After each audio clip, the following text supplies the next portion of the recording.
Ukraine has long been a guarantor of global food security, but since the beginning of a full-scale war against Ukraine, Russia first of all has blocked Ukrainian ports, and it blocked the export of Ukrainian agricultural products to countries for which Ukraine was a key food supplier. At a UN meeting on August the 5th, US Secretary of State Antony Blinken once again called on the Kremlin to stop using the Black Sea for blackmail and food security as a tool of influence. The Kremlin's criminal policy became a key topic at the UN General Assembly. The brutality of those actions has caused unfathomable suffering for the people of Ukraine.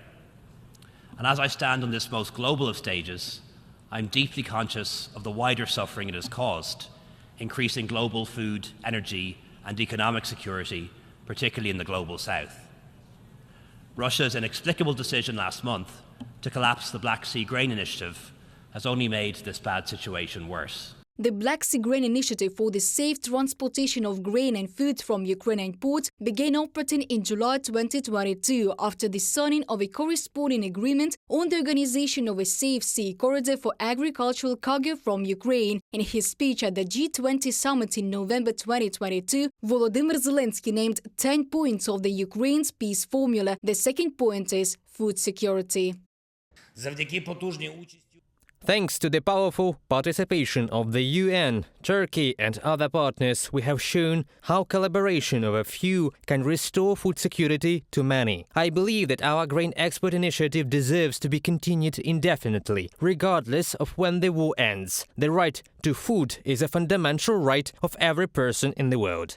Since the start of the grain corridor, Ukraine has sent millions of tons of agricultural products to African countries, including hundreds of thousands of tons within the framework of UN food humanitarian programs and the Grain from Ukraine initiative. But on July the 18th, 2023, Russia withdrew from the grain agreement, and it began massive shelling of Ukrainian granaries and port infrastructure.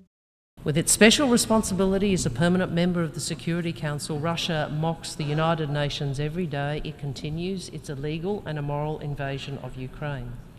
Just as Russia mocks the international community with its cynical games on food security that leave millions hungry, promising grain to vulnerable nations, yet at the same time destroying Ukrainian grain silos along the Black Sea coast.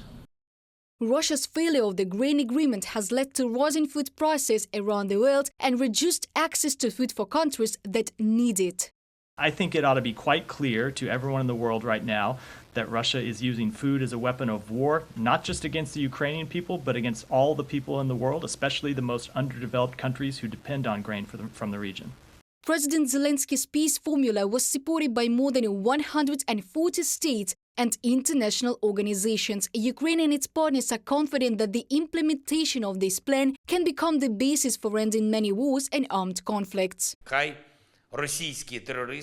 Let Russian terrorists not even hope that they will be able to provoke a global food crisis or create another price catastrophe. Ukrainian exports are a key factor in the stability of food markets, and we work with all our partners, both in the region and in the world, to ensure food security. The fate of millions of people in Africa, Asia and other parts of the world depends on how quickly the world will implement the peace formula. Ukraine announced the operation of a temporary sea corridor. The second ship with Ukrainian agricultural products has already left the port of Chornomorsk. It's transporting more than 17,500 tons of Ukrainian wheat to Egypt. Reported by Diana Kolesnik, Natalia Husak, UATV News.